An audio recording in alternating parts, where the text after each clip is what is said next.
Good evening, this is Shannon Ames with History for All. Our top story this evening is again the Boston Massacre, a tragic event in our young colonies. We have additional coverage and breaking news, but first, we go to Shelby Jones.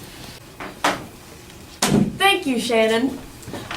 Again, as Shannon said, we are covering the Boston Massacre. I have with me Captain Preston.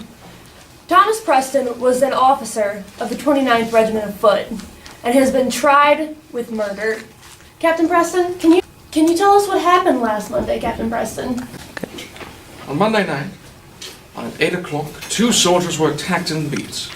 9 some of the guard was summoned to deal with the situation and rang an alarm, for which the purpose was that and not for a fire, to summon the people of the far country. Thusly, on my way there I saw people in great commotion, and heard them use the most cruel and horrid threats against the troops. They immediately surrounded the sentry posted there, and with clubs and other weapons, threatened to execute their vengeance upon me. I was soon informed by a townsman their purpose was to take and murder this soldier. They, the soldiers, soon rushed for the people by charging their bayonets in half circles, kept them at a little distance. The mob still increased and more outrageous, striking their clubs or bludgeons one against another and calling out, "Come on, you rascals, you bloody backs, you lobster scoundrels, fire if you dare. Fire and be damned. We know you dare not," and much more such language was used.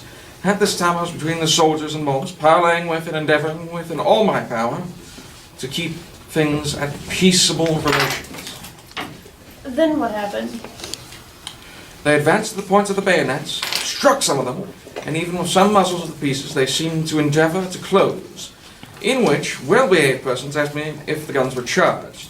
I replied yes. They asked me if I intended to give the orders to fire. I answered no, by no means. At this very moment, one of the soldiers, who feeling very threatened, proceeded to fire and discharge his gun into the crowd. Following this, a general panic occurred, with more soldiers beginning to fire. The mob, becoming very frightened, proceeded to retreat. Thank you, Captain Preston. It must have been a very stressful event for you. Now we go back to Shannon for your next story.